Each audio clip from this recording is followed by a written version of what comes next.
बिस्मिल्लाहिर्रहमानिर्रहीम। रब्बि इश्रह ली सदरी वयस्सिर ली अमरी वहलुल उक़दतम मिन लिसानी यफ़क़हू क़ौली।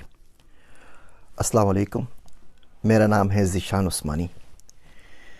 ये वीडियो बड़ी दुखी और तल्ख़ है आज की, और मुझे पूरी उम्मीद है कि इस वीडियो को डिलीट कर दिया जाएगा। तो मेरी ये वीडियो है फ़लस्तीन से मुतालिक जितनी भी वीडियो हैं, अगर आप लोग अपने चैनल पे अपलोड करना चाहें, फेसबुक पे शेयर करना चाहें, ट्विटर पे अपलोड करना चाहें, तो मेरी तरफ से इजाज़त है। मैं आपको कॉपीराइट स्ट्राइक नहीं दूंगा, आप उसको शेयर कर सकते हैं। फ़लस्तीन के ऊपर रोना छोड़ दीजिए, कोई ज़रूरत नहीं है रोने की। फ़लस्तीन के ऊपर, फ़लस्तीन के ऊपर मातम करने की भी कोई ज़रूरत नहीं है। अगर रोना है तो अपने आप पर रोइए, मातम करना है तो अपने आप के ऊपर कीजिए, क्योंकि भैया आपके रोने से ना किसी के ऊपर कोई फ़र्क पड़ना नहीं है। दुनिया में रोते ही चले आ रहे हैं ना 75 साल से, तो अगले 75 साल तक और रोते रहिए, कोई फ़र्क नहीं पड़ेगा। कि दुनिया बार बार मुसलमानों को मार रही है। पहले 100-150 साल में मारती थी, अब हर 20-25 साल में मारना शुरू कर दिया। अब तो हर 5 साल में कहीं ना कहीं मुसलमान पिट रहा है, और हम सिवाय रोने के और सिवाय बद्दुआएं देने के और सिवाय दुआएं मांगने के और कुछ नहीं कर पा रहे, और कुछ नहीं करते और कुछ नहीं कर सकते। बोस्निया की वार हुई, हज़ारों लाखों लोग उजड़ गए, मारे गए 1992 के अंदर। फिर 2017 के अंदर बर्मा ने रोहिंग्या के अंदर लोगों को मार दिया, 24,000 लोगों को कत्ल कर दिया। मेरे घर में यहाँ पे जो हैंडी मैन है अमेरिका के अंदर, उसके बाप को उसके सामने ज़िबा कर दिया था। वो 10 साल का बच्चा था, और उसको बाद में पनाह भी थी तो अमेरिका ने दी, जिसको हम सुबह शाम गालियाँ देते रहते हैं। हमारे मुल्कों ने, किसी ने उस गरीब को पनाह भी नहीं दी। और अब ये मसला चला हुआ है फ़लस्तीन का।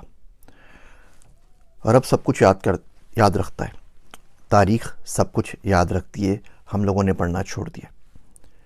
तारीख़ याद ज़रूर रखेगी कि 55 से ज़ायद इस्लामी मुल्क, 1.6 बिलियन से ज़्यादा मुसलमान, 22 से ज़्यादा अरब स्टेट्स, और गज़ा के अंदर पानी की एक बोतल नहीं पहुंचा सके।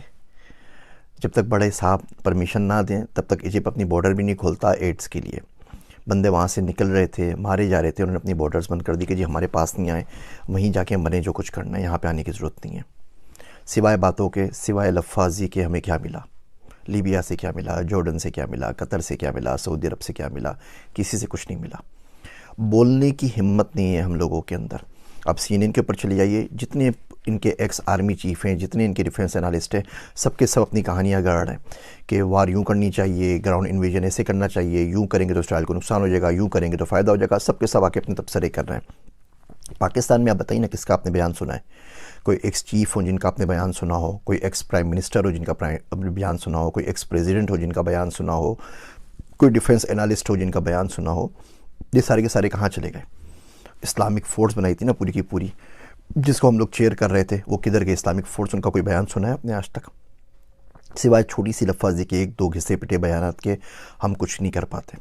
और सामने वाले झूठ पे झूठ बांधे चले जा रहे हैं। मैं आपको कुछ स्टेट से, तो हम लोग डेटा साइंटिस्ट हैं, हमारा काम ही डेटा का काम होता है। पाकिस्तान में तो वो भी नहीं कर सके, बाहर आके कम से कम वो काम करने की इजाज़त है।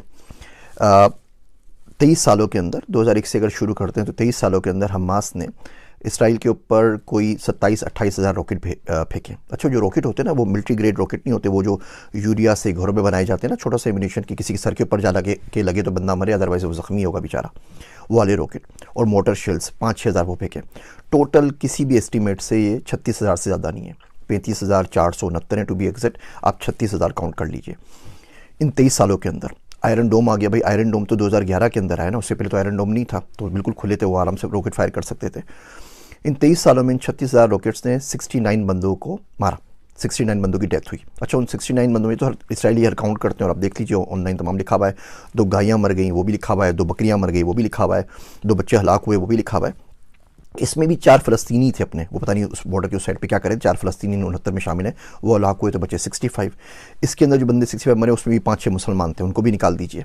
तो एक्चुअली जो नुकसान हुआ 59-58 बंदों का हुआ। वो लोग वहाँ पर हलाक हो गए।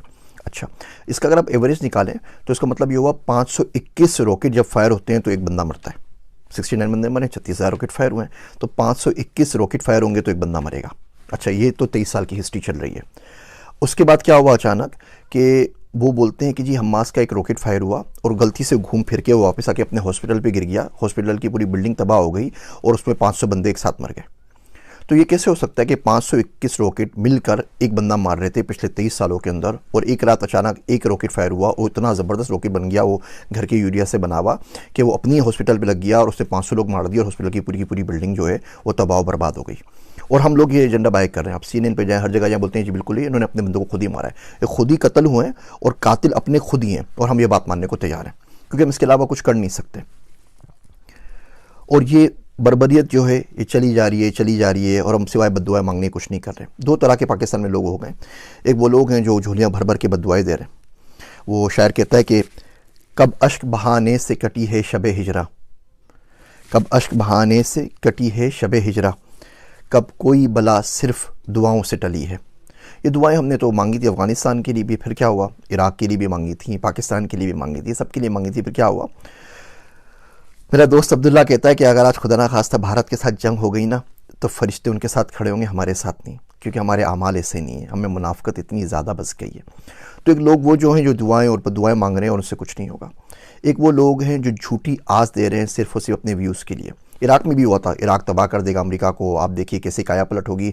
ऐसे ही कोई ना कोई उल्लू का पट्टा रोज़ आके वीडियो रिलीज़ कर रहा होता है और बोल रहा होता है कि हमास ये बिगाड़ देगा, हमास वो बिगाड़ देगा। 256 F-16 है उनके पास, इसराइल के पास 256। हमारे पास जो F-16 है वो एल बैंड के ऊपर नहीं चलते। वो एल बैंड पे अगर उसको जाना पड़ेगा आपको ऑफेंसिव मोड के अंदर, तो उसकी परमिशन भी आपको अमेरिका से लेनी पड़ेगी, वरना आप उड़ा के उससे डिफेंस कर सकते हैं आराम से। जो हमने खुद बनाया मुशाक वगैरह तो चल सकते हैं, F-16 नहीं चल सकते, परमिशन ऊपर से आती है। एनीवे 256 F-16 इसराइल के पास, 70 से ऊपर F-35 है। F-35 वो प्लेन है कि दुनिया के किसी भी मुल्क में जाके तबाही मचा सकता है, 160 किलोमीटर दूर से फायर कर सकता है विदाउट डिटेक्शन। उसका आपको कोई दुनिया का रेडार डिटेक्ट नहीं कर सकता। वो आए थे ना जब उसामा को मारने के लिए, तो कौन से रेडार ने आपको डिटेक्ट किया था। तो ये असल सूरत हाल है। वो बिल्कुल नेस्तो नाबूद करके चले जाएगा, दुनिया उसके साथ खड़ी हुई है और आप सिवाय अपनी लाशें दफनाने के कुछ नहीं कर सकते। और ये बद्दुआओं से काम नहीं चलता। अब करें तो करें क्या, ठीक है। देखिए पहली बात तो उस मुल्क में रहना क्यों है जो इतने कमज़ोर हैं। उस मुल्क में करना क्या है कि हम लोग 1.5 बिलियन 1.6 बिलियन मुसलमान मिलके एक पानी की बोतल गज़ा में नहीं पहुंचा सकें। मरते हुए बच्चों के पास उस मुल्क में रहना क्यों है।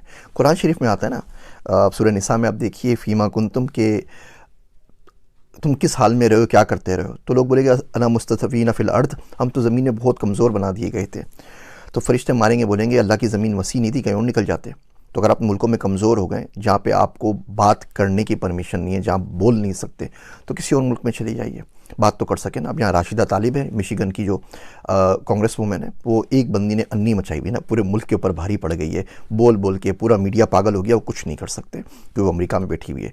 यही राशिदा तालिब अगर पाकिस्तान में होती ना तो आफिया सिद्दीकी की तरह आपके अपने बंदे उसको भर के गाड़ी में लोड करके भेज देते कि भाई इसको भी ले जाए, और बाद में फिर मातम करते रहते कि हमारी बच्ची ले गए, हमारी बच्ची ले गए, हमारी बेटी ले गए, हमारी बहू ले गए, हमारी पाकिस्तान की दुख्तर ले गए। सारी बकवास कर रहे हो तो खुद दे देते हैं। लाल मस्जिद का वाक़या हुआ था ना, तो हम में से कितने बाहर निकले थे। वो तो अपनी घर के अंदर मस्जिद है ना, इस्लामाबाद के अंदर, वहाँ भी गोलियों की बरसात हो गई थी। और ऐसे वाक़यात होते रहते हैं, कभी कोई वाक़या होता है, कभी कोई वाक़या होता है, कभी कोई वाक़या होता है। सारे वाक़यात हमारे पास होते रहते हैं और उसकी सुनगन कुछ नहीं होती। तो इस मुल्क से बाहर निकलें। मर्द का हथियार पैसा है, मर्द का जो जेवर होता है वो हथियार होता है, और आज का जो हथियार है वो पैसा है, पैसे से बड़ा नहीं है।